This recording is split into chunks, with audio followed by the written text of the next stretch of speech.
आवाज़ की दुनिया के दोस्तों, कविता अच्छा लगे सब्सक्राइब करें, ये नित्यांत का उसका।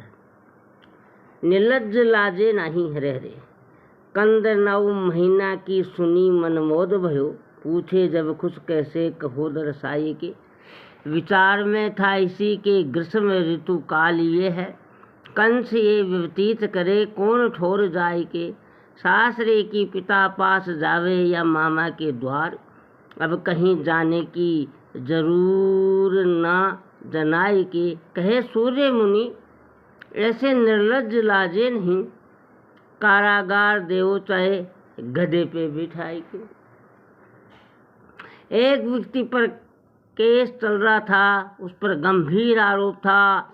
आरोप भी शासन की ओर से था, परंतु उसे कुछ भी चिंता नहीं थी। वह चलता पुर्जा था, वह अपने ग्राम से दूर था। उसने तस्कर व्यापार में कुछ संपत्ति भी जोड़ ली थी और इस व्यापार में किसी शासन विरोधी प्रवृत्ति में पकड़े जाने के कारण उस पर केस चल रहा था।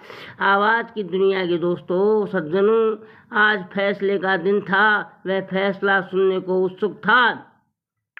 जज ने फैसला सुनाया, 6 माह की सज़ा और 2000 रुपये दंड।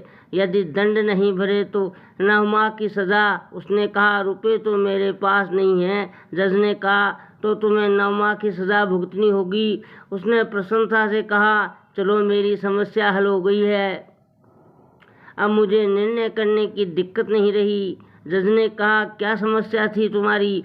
अभियुक्त हंसकर बोला, कुछ दिन से मुझे विचार हो रहा था कि इस ग्रीष्म ऋतु का काल मेरे लिए अवकाश का है। इसे कहाँ बिताना, पिता के पास जाऊं या ससुराल में जाऊं या मामा के घर जाऊं, पर आज कोई समस्या नहीं रही। अब कहीं जाने की आवश्यकता नहीं है। 9 माह तक निश्चिंता से ये कहकर वह जोर से हंस पड़ा। जज आश्चर्य से उसकी ओर ताकने लगा। आवाज़ की दुनिया के दोस्तों, सत्संग प्रेमियों, माताओं, भाइयों, बहनों, शिक्षा निर्लज्ज लाजे ही नहीं, कारगार देखो चाहे गधे पे बिठाए के। निर्लज्ज मनुष्य दीठ होता है, उसे न तो कारागार में जाने में श्रम होती है और न गधे पर बैठने में ही वह दुष्कर्म से वृत्ति नहीं होता। कुछ न कुछ लोक लाज उससे होना चाहिए जिससे दुष्कर्म से बचा जा सके। मनुष्य पुनः पुनः जेल जन्म लेने से 9 महीनों की कैद से लज्जित नहीं होता और फिर जन्म लेने की इच्छा करता है। यह ही आश्चर्य है सज्जनों।